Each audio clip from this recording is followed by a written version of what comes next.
ఓం నమః శివాయ. ఓం నమో నారాయణాయ. కర్మ నివారణ నరదృష్టి నివారణ కాల భైరవాయ నమో నమః.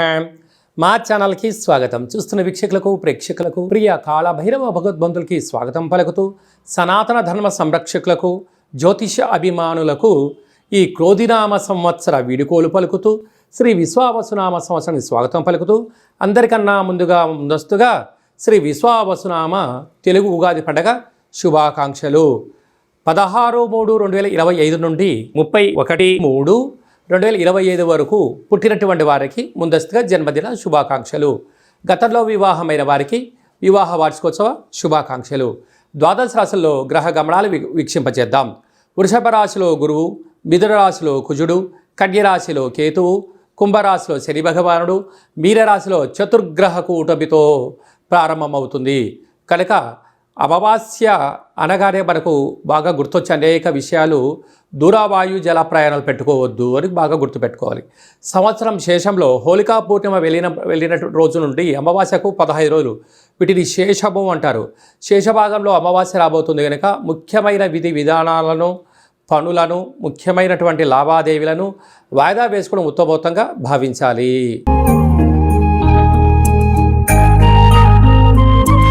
సింహరాశి వారికి సంవత్సరం చివరార్థము, కొత్త సంవత్సరం ప్రారంభకాల సమయంలోనే విశేషమైనటువంటి గ్రహ సంచార స్థితి కనపడుతుంది. విశేషంగా ఏమిటంటే 2వ స్థానంలో కేతు, 7వ స్థానంలో శని, 8వ స్థానంలో చతుర్గ్రహ కూటమి, పంచగ్రహ కూటమి, షష్ఠగ్రహ కూటమితో సంచార స్థితి ఉండడం, రాజ్యస్థానంలో కుజుడు, లాభస్థానంలో కుజు సంచార స్థితి ఉన్నప్పుడు ప్రభుత్వ ఉద్యోగులు, ప్రైవేట్ రంగాల్లో ఉండబడిన వారు, ఆహార ఉత్పత్తులు, లా అండ్ ఆర్డర్లో వర్క్ చేసేటువంటి వారందరికీ కూడా అనేక రకాలమైనటువంటి, అంటే సింహరాశి జాతకులకు అందరికీ కూడా ఒక పెను సంచలమైనటువంటి ఇబ్బందులు కలగబోతున్నాయి. ఎందుకనక అష్టమంలోనే ఆయుస్థానంలోనే ఆయుకారకుడు రవి, బుద్ధికారకుడు బుధుడు, అలాగనే కలత్రకారకుడు శుక్రుడు, ఆయుకారకుడు శని భగవానుడు, విశేషమైనటువంటి గ్రహ సంచార స్థితి అక్కడ ఉండడం వలన అనేక రకాలమైనటువంటి ఇబ్బందికి గురయ్యే పరిస్థితి చాలా అధికంగా ఉంటుంది. కనుక వీలైనంత వరకు ఈ సంవత్సరం చివరిలో ఈ 15 రోజులు కొత్త పనులు ప్రారంభించకపోవడం, ఆవేశానికి దూరంగా ఉండడం, ఆలోచనకు చాలా దగ్గరగా ఉండడం ఉత్తమోత్తమము. కొన్ని వేల వీడియోలలో ఈ వీడియో మీరు చూస్తున్నారో అన్నట్లయితే నవగ్రహ సేవ, స్మరణ, ధ్యాన చేసే కార్యక్రమంకి సమయమాసమైంది గుర్తుపెట్టుకోవాలి. మన పేరు రీత్యా, మన నక్షత్ర రీత్యా గ్రహ సంచార స్థితులు ఎలా ఉన్నాయి, ఏ గ్రహానికి ఎంత దైవనామాన్ని స్మరణ చేయాలి, ఎంత దానం చేయాలి, ఏ కార్యక్రమం చేయాలి వ్యక్తిగతంగా తెలుసుకుందాం. ఈ 30 సంవత్సరముల తర్వాత సింహరాశి వారికి అష్టమ శని సంచార స్థితి జరగబోతుంది. కనుక ఈ 2.5 సంవత్సరం ఎంతో జాగ్రత్త అవసరమని చెప్పి గుర్తుపెట్టుకోగలగాలి. ప్రభుత్వ అధికారులతో, పై అధికారులతో, సహా ఉద్యోగస్తులతో, కింది స్థాయి ఉద్యోగస్తులతో ఎంతో జాగ్రత్తలు అవసరమని చెప్పి గుర్తుపెట్టుకోగలగాలి. ఈ 2.5 సంవత్సరం వీలైనంత వరకు నదీ స్నానాలు, దూర ప్రయాణాలు, కోర్టు సమస్యలు మిమ్మల్ని వెంటాడే పరిస్థితులు అధికంగా ఉంటుంది.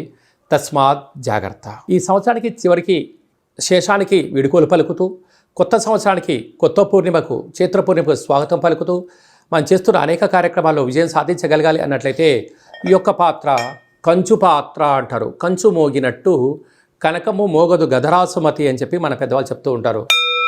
చూడండి, ఓంకార శబ్దం ఎంత అద్భుతంగా వస్తుందో.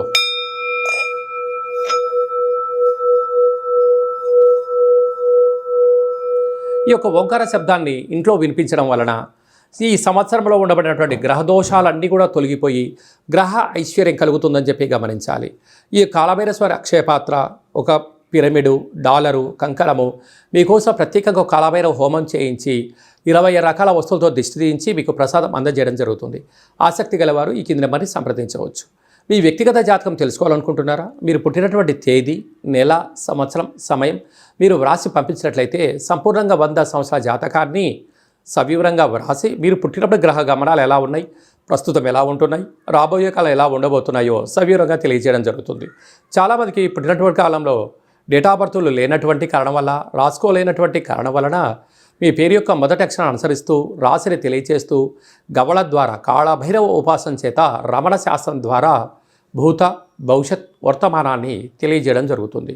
కనుక జాతకాన్ని తెలుసుకుందాం. ఈ సంవత్సరంలో వీడుకోలు పలుకుతూ, కొత్త సంవత్సరంలో స్వాగతం పలుకుతూ, కొత్త సంవత్సరంలో మన ఆదాయ వ్యయాలు, ఏ పనులు ప్రారంభించాలి, ఏ పనులు ప్రారంభించకూడదో అన్ని విషయాలు తెలుసుకొని జీవిత గమనాన్ని ఆశాజ్యోతిగా ముందుకు వెళ్ళేటువంటి మానవ ప్రయత్నం చేద్దాం.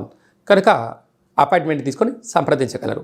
ఇకను ఈ సంవత్సరంలో అంటే క్రోధినామ సంవత్సరంలో గ్రహాలన్నీ తొలగించుకొని మనకు విశేషమైనటువంటి విశ్వావసునామ సంవత్సరానికి స్వాగతం పలుకుతున్నాం అన్నట్లయితే చతుర్గ్రహ కూటమితో ప్రారంభమయ్యి షష్ఠగ్రహ కూటమితో సంచారం చేస్తూ పంచగ్రహ కూటమితో అవుతూ మళ్ళీ చతుర్గ్రహ కూటమితో అవుతుంది. ఇది ఎప్పటి నుంచి 16/3/2025 నుంచి 6/5/2025 వరకు ఉంటుంది. కనుక ఇలాంటి కాల సమయంలో గ్రహ నామస్మరణ అంటే నవగ్రహాలను స్మరించడం, నవగ్రహ దేవతలు ఆదివారం అయితే సూర్యుడు, సోమవారం అయితే చంద్రుడు, శనివారం అయితే శని భగవానుడి యొక్క 108 నామాలు రాయడం, ఈ నామాలను కాలభైరవ దేవాలయంలో సమర్పించడం వలన గ్రహదోషం తొలగిపోతుంది. అనేక మంది కుదరనటువంటి వారికి 27 రకాల వస్తువులను మీకు ఇంటికి కొరియర్ ద్వారా కానీ, ఆన్లైన్ ద్వారా కానీ, ఆఫ్లైన్ ద్వారా పంపించడం జరుగుతుంది.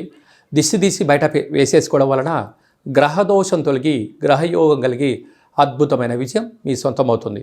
కనుక ఈ సంవత్సరంలో పడ్డ కష్టాలని కూడా స్వస్తి పలుకుతూ రాబోయే సంవత్సరానికి స్వాగతం పలుకుతూ అన్నింటా విజయం కలగాలని కోరుకుంటూ ఆశీర్వచనం.